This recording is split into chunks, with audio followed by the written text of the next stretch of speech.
Welcome to Herald of Grace Apologetics. My name is Jordan. Isang babae na merong sakit na ovarian cancer na nagngangalang Jelly May Macalisang pumunta sa isang healing crusade ni Joey Teves.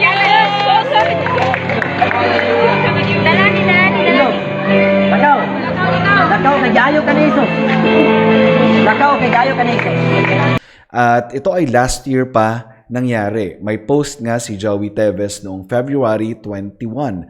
Ang sabi niya, "A dying lady rise again and walks again." Binigyan niya ng hope itong babae na ito. Sinasabi niya na, "You are healed." Okay? Pinagaling ka na ng ating Panginoong Hesukristo. Pero noong March 2 ay merong recorded conversation with her friend siguro. At sinasabi niya na hindi talaga umuokay ang kanyang pakiramdam. Pero dahil sa umasa siya sa mga salita ni Joey Teves and the hype of their team, ay umasa na lang siya na pinagaling na nga siya ni Joey Teves or ng ating Panginoong Hesukristo sa pamamagitan ng miracle works or the gift of healing daw ni Joey Teves. And unfortunately and sadly, noong May 7, namatay yung babae. Kung totoong meron talagang kapangyarihan magpagaling ng sakit si Joey Teves sa pangalan ng ating Panginoong Hesukristo, dapat ay gumaling na yung babaeng merong ovarian cancer. Pero dahil hindi nga ito gumaling, ito ay nagpapatunay na si Joey Teves ay hindi talaga tunay na merong gift and power to heal sick people. Siya at ang kanyang team ay nangloloko lang sa maraming tao, pinapaniwala nila na merong nangyayaring healing pero wala talaga.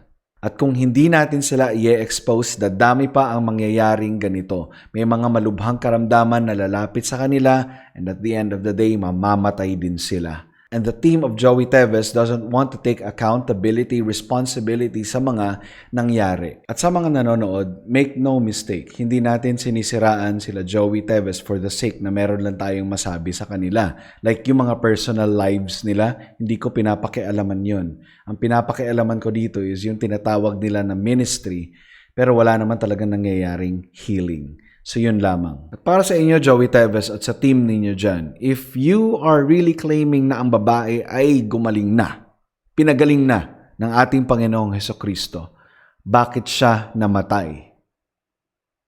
You have to explain it to your viewers. Dahil kayo ang may claim ng mga bagay na ito.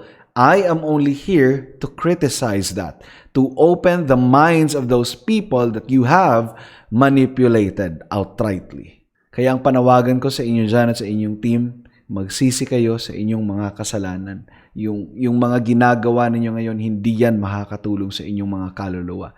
It will make things worse para sa inyong mga kaluluwa. Worse, dadalhin kayo niyan sa impyerno. Magsisi kayo sa inyong mga kasalanan habang hindi pa huli ang lahat.